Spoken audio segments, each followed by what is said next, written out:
Good evening again, and nice to be here with you. So we'll get it started right away. Thank you. We'd like to know you better. So who is Yemisi Akindele? And did you grow up in Nigeria or did you grow up in the UK? Okay, so yes, well, I was born Yemisi Akindele actually, and I was born in England. I was born in Birmingham, and my parents obviously had come to the UK to study, and my mother, and this is actually important. This is the important part. My mother actually came to England on scholarship. So when we talk about scholarships later, you see why my passion is in there. My mother came here on scholarship and of course met my dad, gave birth to myself and my brother. And we lived in England, I think till when I was about 5. And of course, you know, when in those days when they finished their education, they go back home, and that's what they did. So they took us back home. But of course, as we turned 16, you know, we came back, my brother and I came back to do A-levels, and that's it. I've been in England since. So yeah, so I grew up, I don't know, where did I grow up? I grew up in both countries, I guess. But my formative years, obviously, I guess we would say Nigeria, because from 5 to 15, literally, I was in Nigeria. And then I came back to England at 16, and just before I turned 16, I think. And and I've lived in England since. So yeah, that's me in terms of where I grew up. But who is Yemisi Akindele? So I am a mother, I'm a grandmother, I'm an entrepreneur, I'm a game changer, put it that way. I mean, my passion is to see every child, but mostly every Black child, you know, achieve the best education that they can, given the resources that are, you know, within their remit. Because I think, like Mandela said, education is the key to eradicate poverty. And as you probably know, poverty is linked to Africa for some weird reason. I mean, we've got so many resources, so much resources, but obviously we're still riddled with poverty. But I strongly believe education is the answer to eradicate that poverty. So yeah, so that's why I am who I am.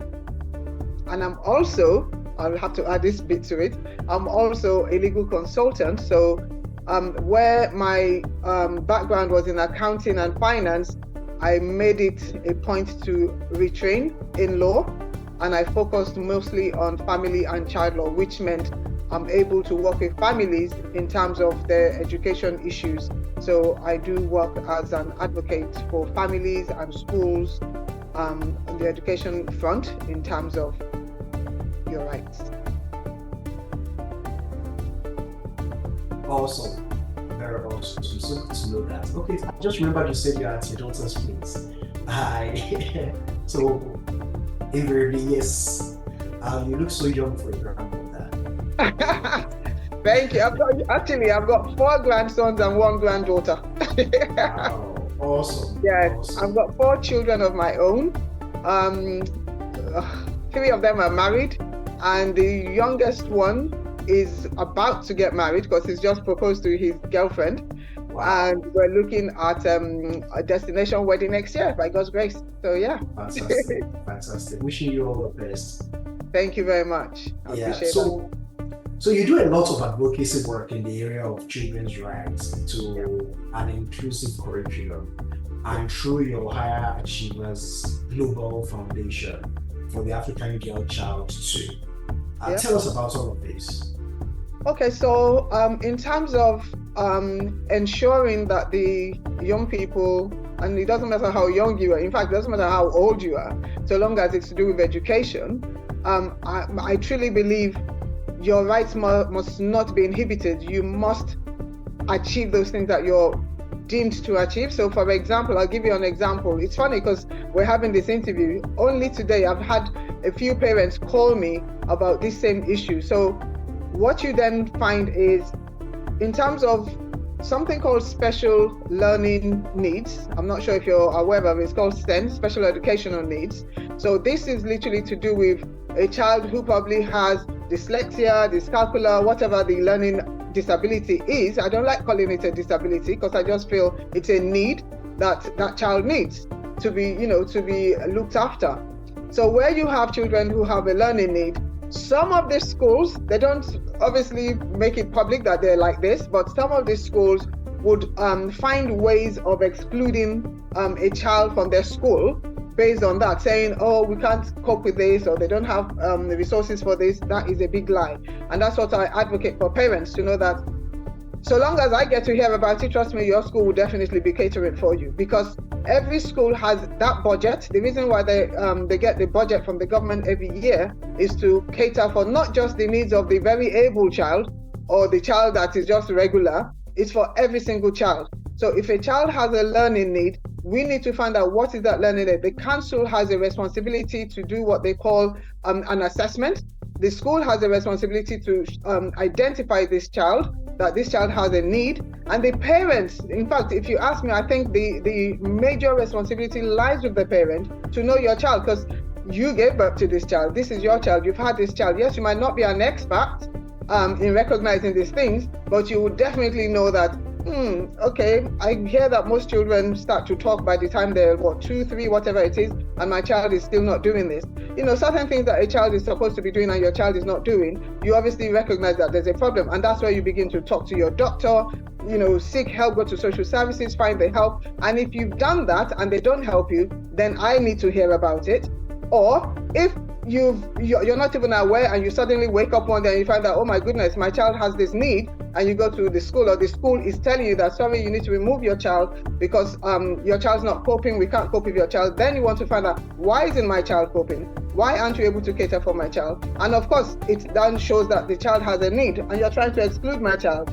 That is a problem. So we will prosecute that school for doing such, because the school has a responsibility and a duty of care to that child to make sure that they receive an education. If that means bringing in a teaching assistant who is a specialist in whatever the child's issue is, then the school has to do that. If it's a state school, the government pays. If it's an independent school, the parent pays. But somebody must pay, and the child must get the support that they need. So that's what I do on that one. So yes, I would advocate for the school, and I will advocate for the child, for the family. Mostly the family, because in terms of the school, what the problems that I find with the school is, if the school has identified this problem and then the parent is in denial, because that's the other thing that we have. So we have, especially the African parent, you would hear things like, oh, it's not my portion, things like that, so they're in total denial of the issue that the child has. And my thing is, as a parent, yes, you nurture that child till they become an adult.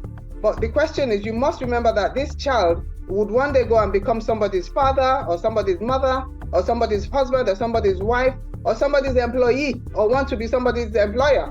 Now, if you have not supported that child from when they were a child to get rid of all the issues that they're dealing with, what sort of husband will they be? They're going to be an awkward father, an awkward husband, an awkward wife, whatever that might be.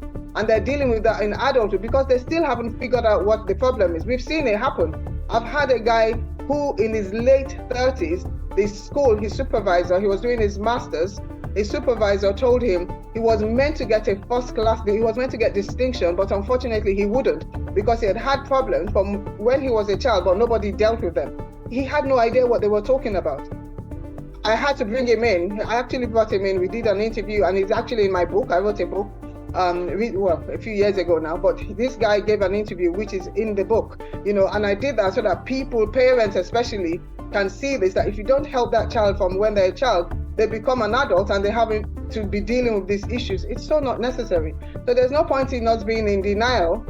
If we've got a child who has this problem, how do we help that child? That's what we should be looking at, not denying it. So when the school gets me involved, it's because they've informed this parent that the child needs this kind of support, but the parent feels they're picking on their child, they're saying their child is not good enough and things like that. So I have to explain to them that no, if they've done the assessment and they found that your child needs support, let's find out what support your child needs and let's see what we need to do. If you want to do your own private assessment, you can. And that's another thing. Parents can do their own private assessment. They don't have to go to the school. There are psychologists out there that will do private assessments for you as a parent, so that you can see what your child's issues are. And then you can take that report to the school.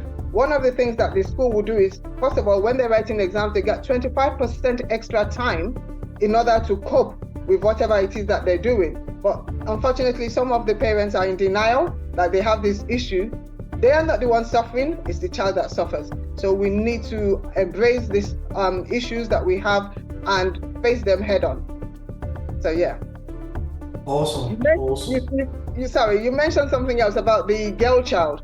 So yes. with the girl child, the reason why I'm passionate about the girl child is simply because, especially in my community, which is the African community, the parents or the fathers especially, and please don't take offense, tend to value the male child. I mean, I don't think it's just in Africa. I think there's some societies that are also like that.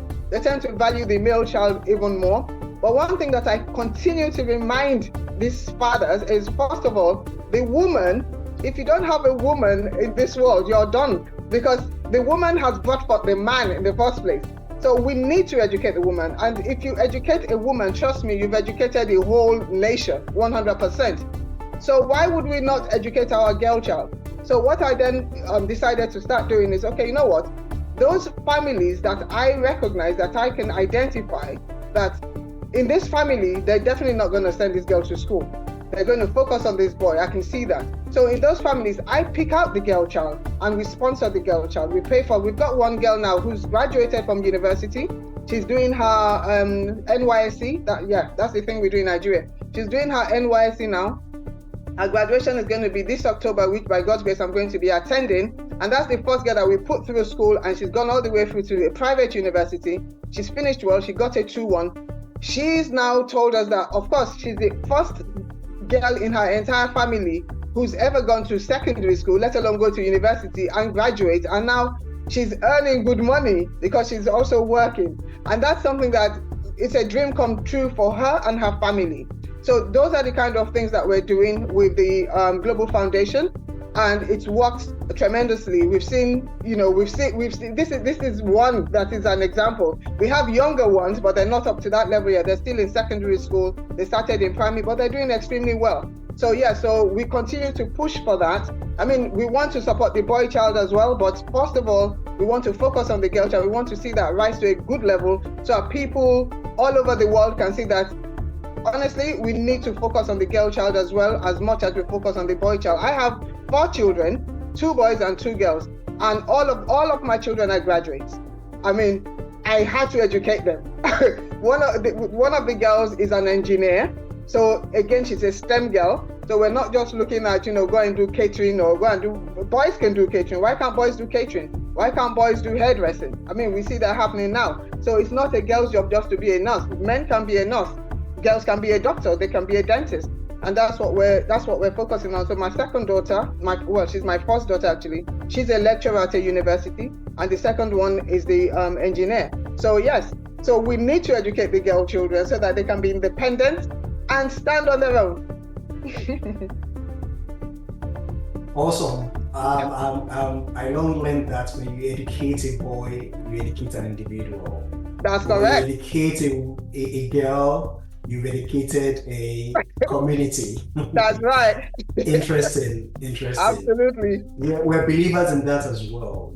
Good. I mean, part of our biggest assets are the women around us and the ladies and girls around us. So we connect with that so much. So now to the next one. We understand that you also consult for schools in Africa and in the UK as well through your High Achievers Academy. What exactly do you do for these clients? Good. That's a very good question. So in 2017, I was introduced, in fact, before 2017, I attended one of the British Council conferences in London. This was many years ago. I can't remember what year it was actually. And at that meeting, there were all of these independent schools, present at this meeting. And I was thinking to myself, I'm hearing them talking about Uganda, especially. And they were talking about a scholarship that is available to Uganda. And I was thinking, wow. So for some reason, Britain owes Uganda. They feel, they're indebted to them for something. So they offer this particular scholarship. So I waited, I allowed them finish. And then we had the question and answer session. So I got up and I said, given the fact that Britain obviously came to Nigeria, came to Ghana, went to all these countries and literally colonized these countries, I said, I think, Britain actually has a duty to educate those people, those children from Africa. That I hear that, they do something on that level with Uganda. Why aren't we doing such a thing? Because I haven't heard of that scheme. And I made sure I did my research right there in the meeting that do we have anything like that? There was nothing. And there and then some of the schools said, yeah, we'll support that, we'll support that, we'll support. And I had schools, wanting to support giving bursaries or scholarships to kids coming in from Nigeria. And I thought, right, okay, there we go then. And that was it. So that was the first encounter that I had with them. And then 2017 was my first opportunity. 2017, a friend of mine called me up and said, look, we'd like you to go to Gambia. We have a family there that are looking at sending their kids to school in the UK, but they're looking for a bursary or a scholarship or something. I said, you know what? I'll be very happy to do that. First of all, what school is it? So I got in touch with the school. I found out the school this particular family attends, found out what kind of school it is, because remember, there are criterias for getting the scholarship. So first of all, you have to be in a good school that I know that you will pass the common entrance exam that we're talking about here. And that was my first trip. I went out into Gambia. I did my due diligence, checked out all the schools, the so-called independent schools, met the families and stuff like, well, the rest is history. Since 2017, I've been back to Gambia. I think this will be my 7th or 8th visit to Gambia. And now what we do is I actually take schools from the UK. So I've got a few schools from the UK that have bought into this, and they would follow me. They would go to Gambia with me, and we'll do a school fair. So we have literally every school in Gambia come to the fair that we hold. So we hold it in a massive hotel there, and they will come out. And my thing is, check their records, check their results, check this, check that. But where the aim is to offer them scholarships, the aim is to offer them bursaries. Today, all glory to God. Today, one of the kids that came from Gambia, we've had a few that have graduated and finished. They came to England, they studied law and stuff like that. They came in as secondary school students, but they've finished and they've gone on to university. They've graduated from university. So it's been really good. But just today, one of the girls called me because IB, I don't know if you know the IB, International Baccalaureate. It's one of the exams that we sit in England. So this girl did the IB exam. I remember her so well because when we went to Gambia, she stood with that particular school that she finished off with now. And she just wanted to know so much about them. She went home, she brought her uncles, her whatever. The long and short is she got into the school. She's done her 2 years. Her IB results came out yesterday. She's done well and she's gotten her place to study medicine at Buckingham University. Now, that is something that I'm going to send Mr. Akindele the message the girl sent to me. Because this girl said to me that never in her wildest dreams would she have thought this could be possible. Because her dad, again, this is what we're talking about, educating the girl child. Her father was, yes, have an education, but as far as he was concerned, once she finishes secondary school, that's it, she can get married. And now she's going to go to university to become a doctor. So can you see all the ability that is in this child that would have just gone into the kitchen? I mean, there's nothing wrong in going into the kitchen, but can you see, it would just be childbearing, wifey duties and stuff, and that's the end of it.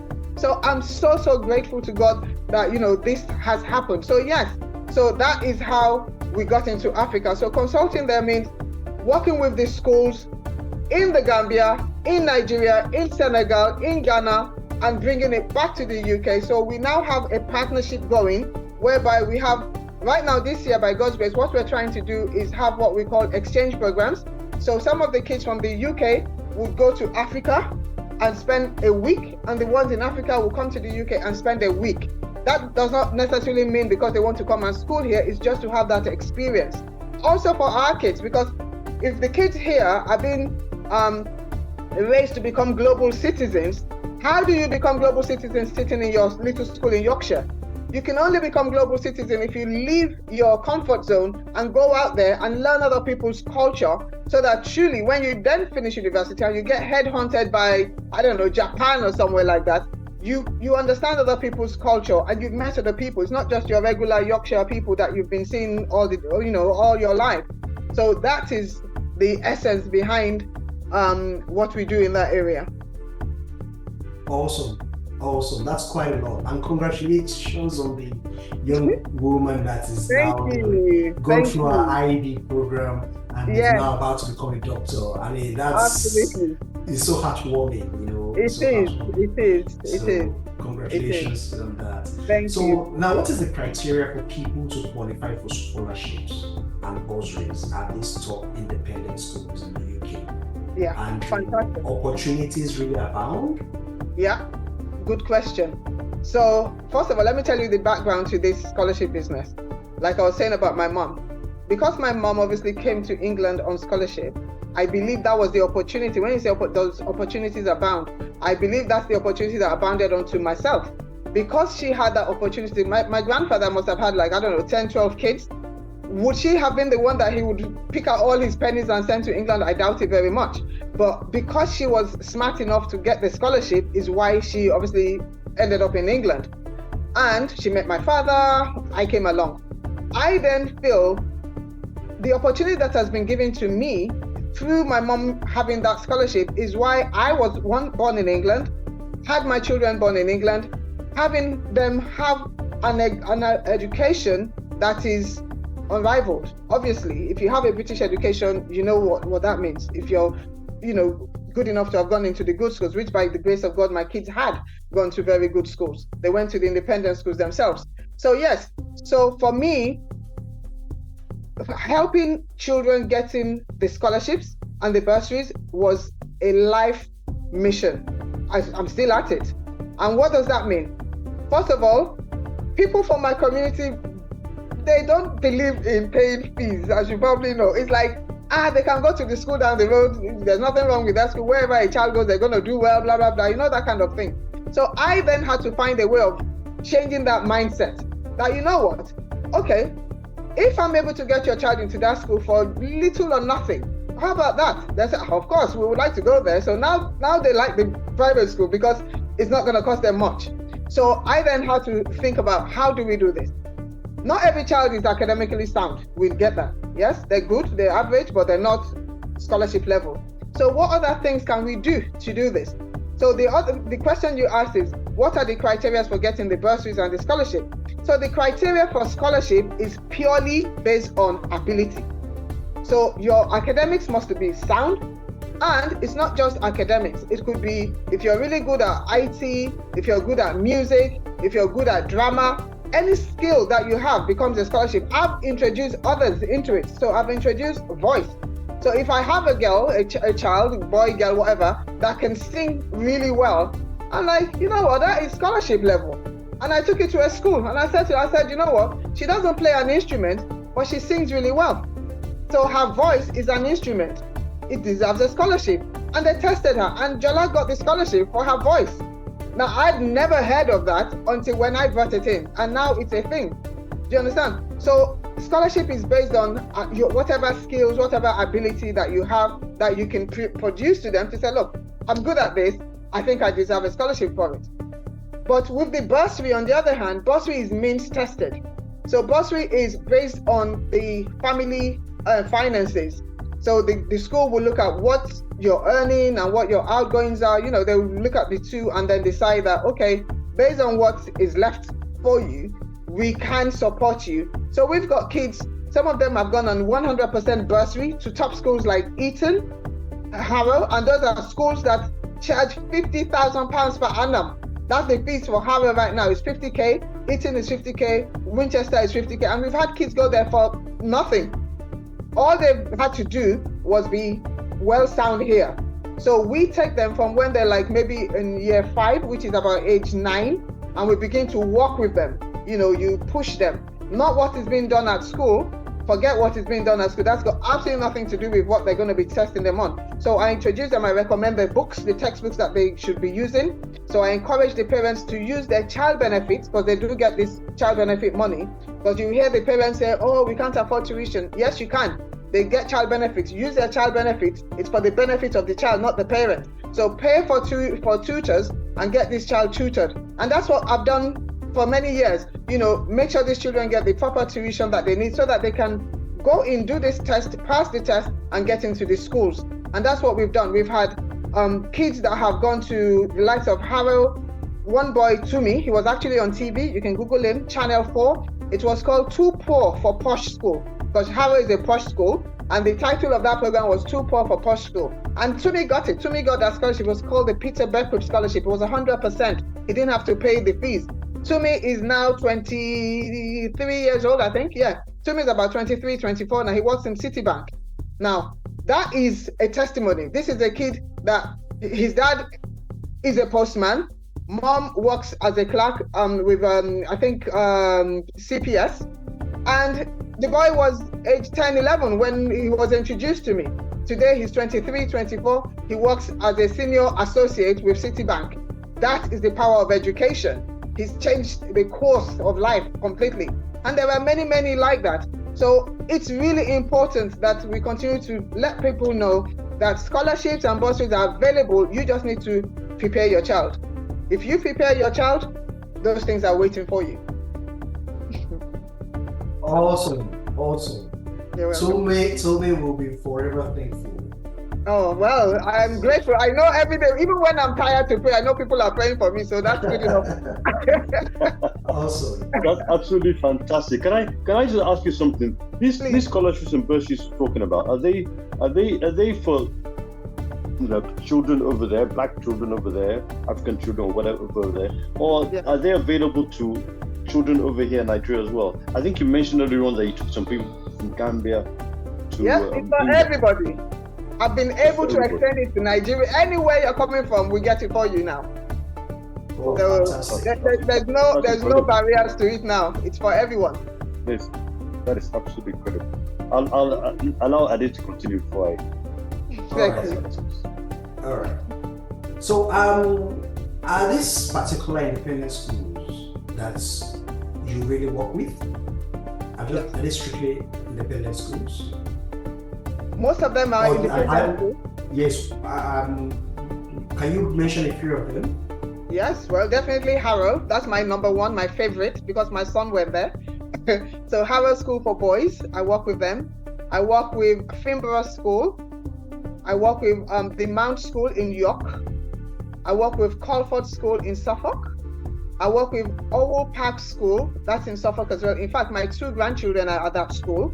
And by the grace of God, I'm responsible for that, as in their fees. That's one of the blessings of being somebody in the field.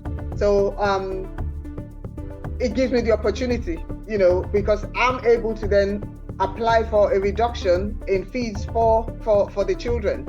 So yes, so Harrow School, Cheltenham Ladies, Wickham Abbey, Down House, indeed all the schools that you can think of.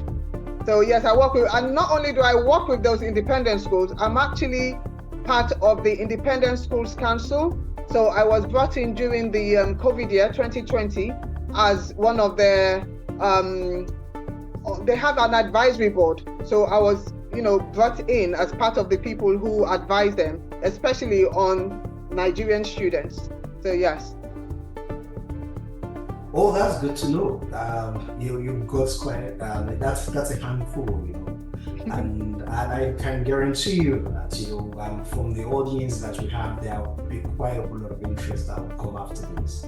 Because this is all something that you're doing, and this is the direction many parents and even schools too, locally here in Nigeria and of course largely in Africa, are looking towards as well. So well done on all of that. Thank you. All right. So you want to take over now, Mr. Dabs?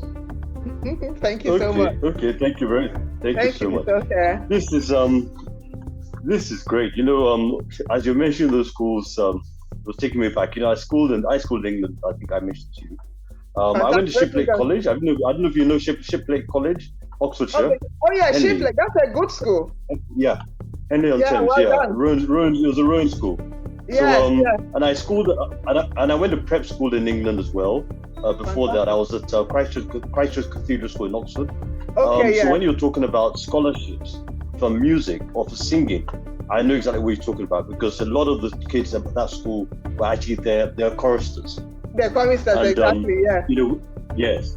So we had a choir which is basically our prep school, and Christchurch College of course, Oxford University. Yes. So there's a quite a bit, with the two of us. So our Sunday services was done in the Christchurch Cathedral. That's where we held all our special services. Fantastic. Like you said, a lot of the children at the school were then on choir scholarship. So I know exactly what you're talking about. Well, I'm talking about so when you exactly. mentioned Cheltenham Ladies, Downhouse, Eton, Harrow, I know them. I know exactly what you're talking about. Because I have a lot of friends. Yeah, I have a lot of friends who went to the schools. Fantastic. Obi Asika. I don't know if you've heard of Obi Asika here in Nigeria. You heard of Obi Asika? Is that a school? Obi Asika. He's is a chap. He's an currently entertainment the mogul. Director General. Yes, he's like an entertainment mogul in Nigeria. Right. He's currently the Director General of the Council of Culture and Arts, I think. Oh, right. Okay. What's his name? Obi Osika, did you say? Obi, but that's Obi Asika, Asika. His late father. Oh, that's interesting because I'm actually bringing in Harrow School's choir. They want to come to Nigeria, so I'm actually liaising with the Commissioner for Art and Culture to do the invitation. Okay. Art and Culture, Lagos State, Idris something. I forgot his name now. So he's doing the invitation letter for Harrow to bring the choir to Nigeria. Oh, really? Oh, excellent. So it'd be nice to know this Mr. Obi Asika, yes. Yeah, he was at Eton. While we were both, he was at Eton, I was at Shiplake. At the same time was Ibi Gowon. Ibi Gowon's son was also Harrow. Then. Yes. I never met him, but I kept on hearing his name, and I'm sure he probably heard mine as well. Fantastic.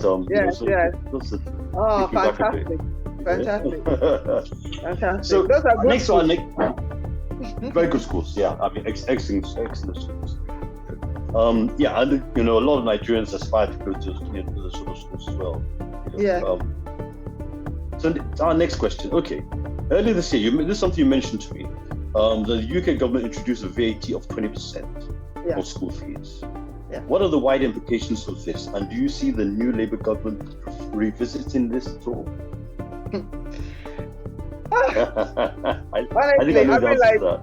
We're now in a different place from when we had that discussion.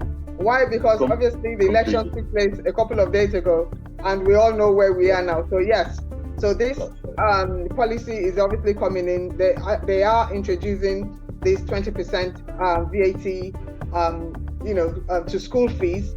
Now, I'm gonna be very honest. As much as it's everybody is kicking against it that it's going to increase fees, it's going to do this, it's going to do that. When you look at what the government is saying they want to do with this increase, we just hope that is what's going to happen. Because if that's truly what's going to happen, then I'm not seeing it as a bad thing.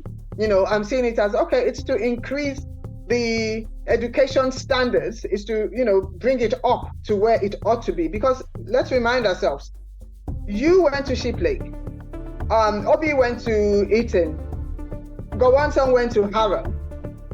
Those are independent schools. Guess what? Dami down the road didn't go to Eton, didn't go to Shiplake, didn't go to Harrow or anything. He went to Dalston College, for example. But guess what? Because he's smart, even though he went to Dalston College, all of you can end up at Imperial College. All of you can end up at Oxford University.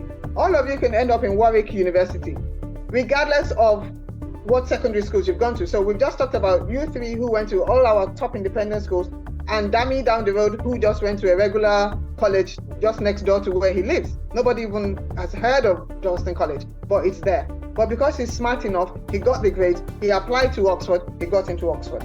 So if at the end of the day, all of us are going to end up in these top universities, why don't we truly raise the standards of this Dalston College? So yes, if that truly is what this extra, 20% extra cost that is going to go on fees is going to do, then I don't see it as a bad thing. Now the impact, however, I'll tell you what the impact would be. So let's be honest. For the parents who send their children to independent schools, put aside the ones on the bursary or the scholarships or whatever. Because in England, there are 560,000 students who attend independent schools. We have 2,500 schools. Out of that 560,000 students, only a third of them receive bursaries and scholarships. And out of that bursaries and scholarships, only 1% receives full 100% bursary, which means that's not going to affect them because there's no payment anyway. They're not paying any fees. If they're on 100% bursary, you're not paying anything, which means that doesn't affect you. Only 1%. So the other third that, receive these bursaries and stuff, obviously they're smart kids. If for whatever reason, the increase that goes on is so high and the parents can't afford, because remember, it's just a third that is receiving this, which means the rest of it, the 2/3, the parents are paying anyway. So they're not bothered if there's a 10%, 20%, 30%, they're still going to send them there because that's what they do. From tradition, some of them is the grandparents who pay because that's what they've done all their life. Do you understand? So it's just the norm. Some of them don't even know that state schools exist.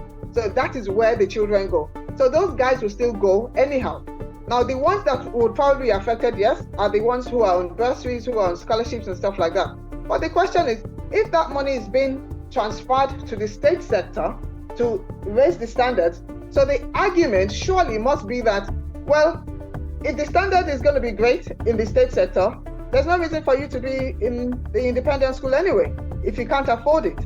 Which means the kids on the bursary, if it's unaffordable for them, all they need to do is look to the state school. The issue that we now have with that is, if the state schools, because you will know that there are grammar schools, so the likes of King Edward's Grammar, Manchester Grammar, we have some very, very good grammar schools that are even doing better than some of the independent schools. So you would now find that majority of those parents, even the ones that can afford it, would rather put that money into buying properties closer to where these good grammar schools are, because the grammar schools are based on catchment area. Every school, every state school is about catchment area. So if I live in Kent, if I live close to Dartford Grammar School, then I get into Dartford Grammar School. Even if I don't pass the test, there's still a way for me to get in. That's what they call partial selection. So some will get in based on we live close to the school. Some will get in based on I scored the highest mark. So those things will still work. So the impact for me, it's a win-win situation. That's the way I'm looking at it. I'm seeing a win-win situation. I'm seeing this extra money that is being levied on schools. And remember, all these independent schools have charitable status, which means they're charitable schools anyway. There are other things that they can still get the money from. They don't have to put the fees on that extra VAT. They don't have to put it on parents. There's so many other things. They have this beauty. You've seen them. You remember your school. You've got this beautiful hall, these beautiful grounds. So there's nothing stopping them from letting it out to those guys who are getting married, instead of them going to pay, thousands and thousands of pounds to one hall in central London. They can always rent this place. They do it up themselves and they get extra money. So there's using the sports centers, they can rent it out. There's so many things that they can do to get that extra money that should not impact on the learning of their students.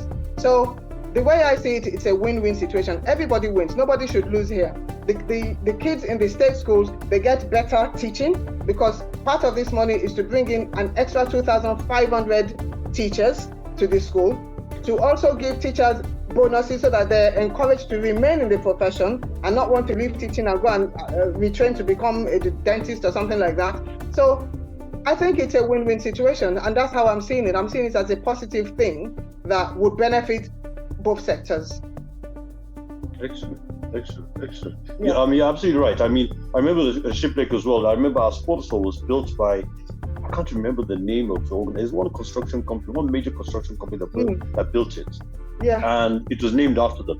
So they use it. We use it, but they also use it in the evening. Exactly. So like you said, that sort of makes a lot of sense. Yeah. Okay, excellent. Okay, so next question then. Turning now to the certificate you earn in leadership and decision making. Oh. Since the buck always stops on the table of the leader, is the leader therefore expected to know it all, since he or she will make the final decision? Absolutely no. I definitely do not think so. I don't think so at all. I think the fact that the leader probably owns the organization or, has been employed to make all these decisions, I don't think that decision should rest on him alone. Why? Because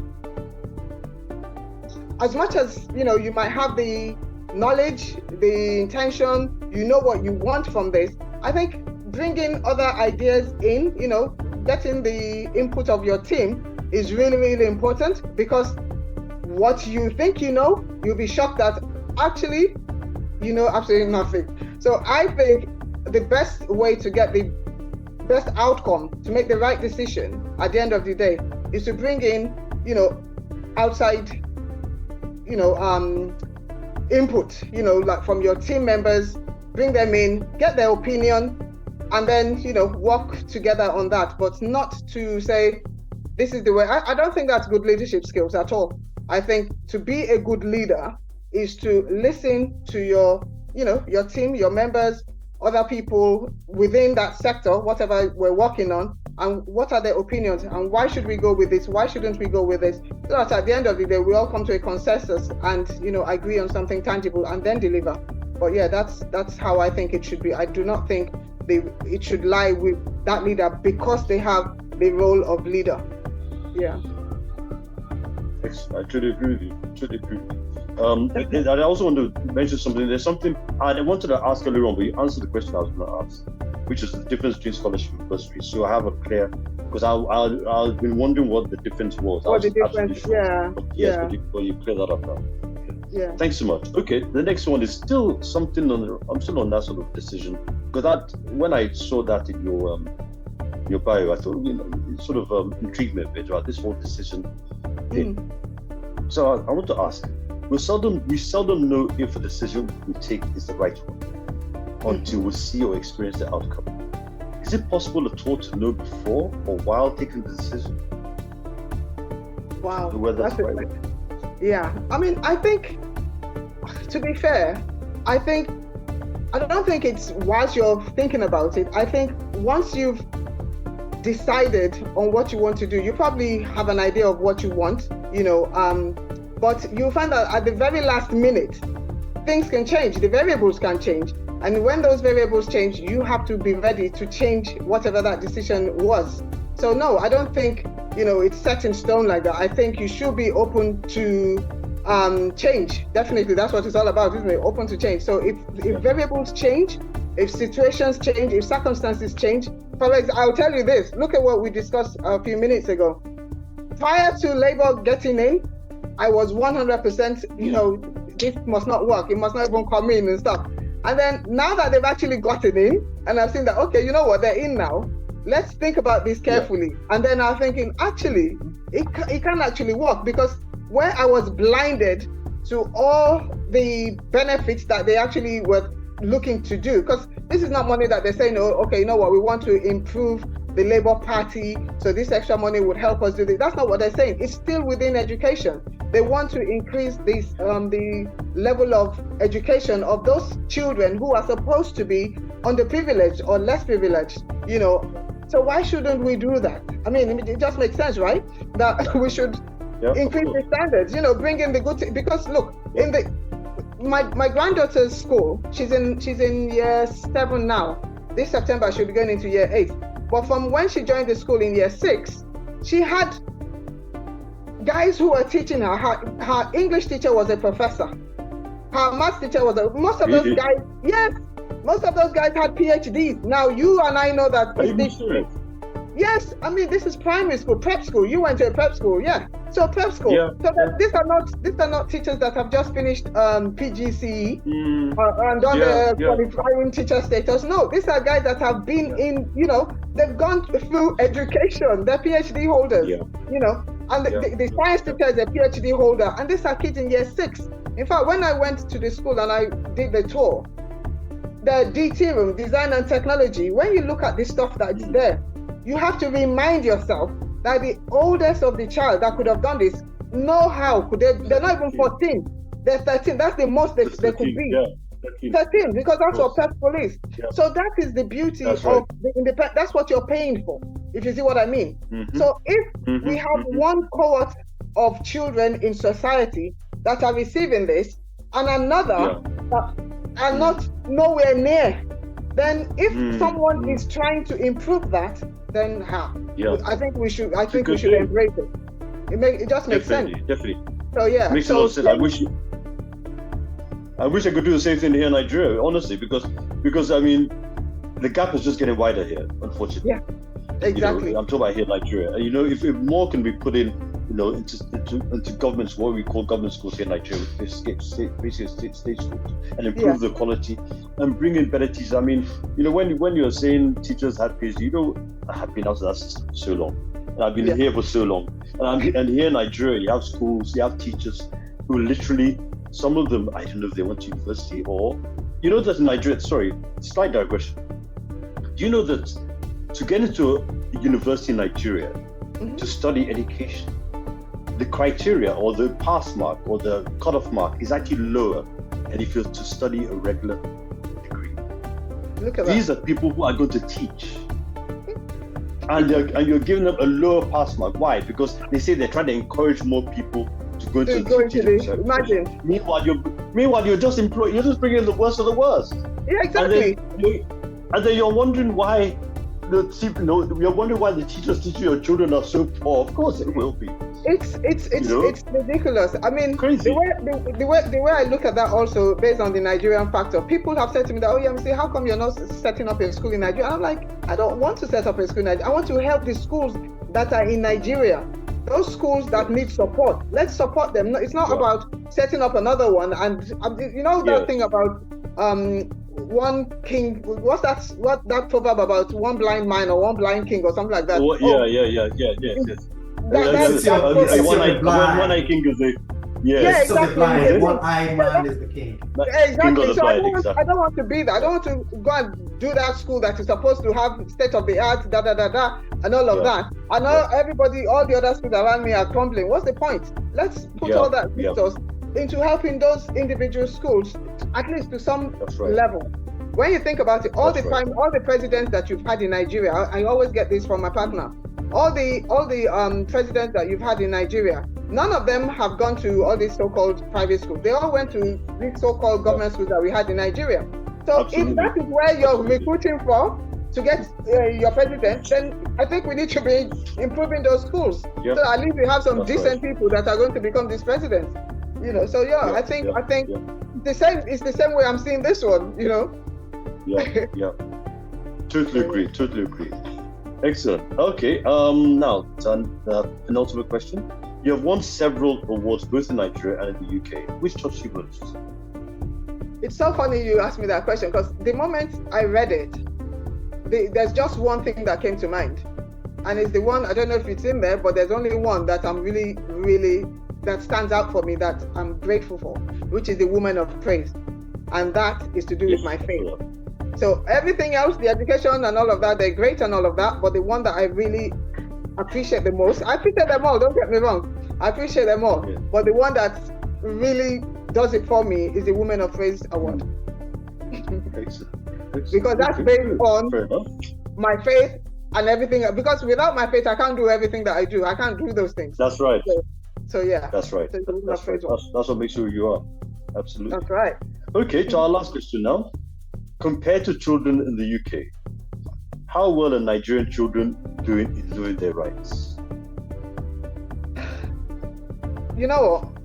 I'm sure they know their rights, but you see, culture plays a great part in Nigeria, culture and tradition. So even when you know your rights, and you're talking about children, I'm not even talking about even adults in Nigeria that know their rights, because of culture, it suppresses whatever you think your right is in Nigeria.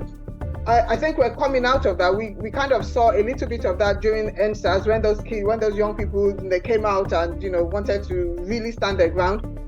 In a society like this, that would have flown, that would have worked. But in a society like Nigeria, it didn't. I mean, you saw it quickly turned to something else. They became targets as rebels and stuff like that, which that was not the intention. Those young people came out with the mindset that we want a change. We know what our rights are, but unfortunately, it didn't work. So yes, the kids in England, believe me, they know their rights. And I'm not even talking about 16-year-olds or 14. I'm talking right from from when they're very, very young. They know their rights. Oh no, you're not allowed to do this. You're not allowed to do that. Oh, my teacher said you're not, because they teach them these things right from school. So they know, the children know their rights. So yes, definitely the children in the UK, I believe, know their rights way, way far higher than the kids in Nigeria. Because before those kids even get to know their rights in Nigeria, I'll give you an example. There was a young man who came on the carer, they're doing all these visas now that you can come as a carer or a teacher or something like that. So Okay, yes. the British government is asking them to come. Okay, so this young man had come, and they gave him, they went for some training or the other, and they'd given them a set of questions, about 20 questions thereabouts, to look at those questions. And those questions, basically what they were saying, not even questions, they were just asking them to look at those things. Those are the things that they need to be looking out for, because if they notice these things in their patients, that patient obviously has mental health issues. And this guy, when he finished the program, he called his sister and he said, my goodness, he's just come out of a class and he's done this exercise. And he said for every single question that was written down there, that he himself has been through all of those things in Nigeria. And as far as he was concerned, they were normal. That means he's got mental health problems. And he's been abused all his life because he said every single one of them, that if this is happening, that means this is this. If this is happening, that means this is this. And he's been through every single one of them. So obviously, if he knew his rights, he wouldn't have allowed those things to happen to him. But yes. No, so to answer that question, definitely the kids in the UK, 100%. Fantastic. You just said something, and two things I see there. Like you said, because of culture so suppresses people here in this environment. Yeah. So they so they may know their environment, they may know their rights, but they're not able to vocalize it because culture doesn't allow it. That's number one. Number two, you mentioned the mental health issue. That's such a major issue here in Nigeria too. Yet again, it's a culture issue because people, Nigeria, nobody likes to be seen as looking weak or looking like they're not able to cope or looking like they're less than, or you understand. So because of that, they don't come out. Yeah. And like something that I've written before, because I've written a couple of books and stuff like that as well. And I said that one of the things that actually sort of kills people the most is not the problem they're going through, it was the fact that they're not able to voice it out. Yeah. And that basically just kills them on the inside. Absolutely. Because they're not able to voice it out. They're not able to. They can't voice it out. Then they can't be treated. Yeah, exactly. And that is a major problem in our society. Yeah, a major problem. It is a major problem. It is a major problem because no one. I mean, the fact is, even when this thing about men don't cry, so you have that going on as well, right from when they're boys, when they're little boys. Like, no, you're not allowed to. You don't cry. Boys don't cry. So they've told them boys don't cry, and then they grow up with that mentality that boys don't cry, so men don't cry. So they just suffer in silence, and then unfortunately it turns out to be aggression in later years. And that can damage the person and the family. That's right, because it must eventually come out. It will eventually come out. That feeling that is suppressed will eventually come out. Exactly. And it will always be damaging. And in the worst case, it could be suicidal. 100%. Yeah. That's right. 100%. That's right. Like someone very, very popular, a former MD of an e-commerce site in Nigeria, committed suicide a couple of weeks back here in Nigeria, and no one today knows why that happened. No one knows why that happened. Wow. So just you're very correct. There's something is probably bottling up, and it looks at it as though how can that be? How can he just express this? So well, we hope that we're able to evolve our society and grow our people out of this through the education that we are all propagating and all of the advocacy works that we're all doing. We hope that happens. So thank you so much. It's been a very awesome time. This is the first of many other engagements that we'll be having with you. We really look forward to so much because you're doing a great work. And this needs to be, like we say on the streets, we need to loud this. We need to loud it. We need to loud it. I like that. So and there are a whole lot of young people in need of this. Today in Abuja, the MasterCard Foundation started a 4-day conference on EdTech, and the conversation has been around the population of the young people we have in Africa and also even in Nigeria. And if this energy, the energy of these young ones, if we do not actually, direct it to the right path, they may channel it to the wrong side, and it will not be good for everyone of us in the long run. So the earlier we begin to direct this and focus their efforts in the right direction, the better for everyone of us. And just like what you've said, I mean, no matter how much the VAT increment is, 20% is quite a lot. But if at the end of the day there are very positive outcomes for those who are underprivileged, it will go a long way for everyone in the society. So because at the end of the day, the child of the rich and the child of the poor are going to end up living within the same society. That's right. It makes it better for everyone to live together in the future. Rather than they say that a time will come, if we're not careful, if the poor doesn't have anything to eat anymore, they look for the rich to eat. So that's right. the earlier the government avoids that, the better. I would believe that back in Africa as well, with all of these efforts, we can begin to put in measures, put in the words out there that will help us to avoid that in future. Because no matter how much we do, we cannot all run out of Africa. We have to, still do as much as we can do back home, so as to make those in the diaspora proud as well. Thank you so much. Thank you so much. It was a pleasure meeting you. Thank you so much. Really nice to meet you. So we'll keep in touch, and of course when the article comes out, I'll keep you posted to let you know when it's going to come out. Thank you very much. We'll want to, like Ade said, we'll want to probably know a little bit more about what you're doing, because we really will actually like to let people know exactly what you're doing and the opportunities that there are out there. Because the problem about Nigeria is that a lot of people are just not informed. And we need to sort of inform people and let them know there are opportunities like this here. There's so and so person that does this, and a lot of people will really feel to get such. So I'll probably sort of need to still come back to you. Okay, no problem. Anytime. So we'll definitely keep in touch. Thank you so much. Thank you very much. Regards to your children and grandchildren as well. I will do that. Thank you. Keep looking young. Exactly. Thank you, I will. Keep looking young. God bless you. Have a good evening. God bless you. You too.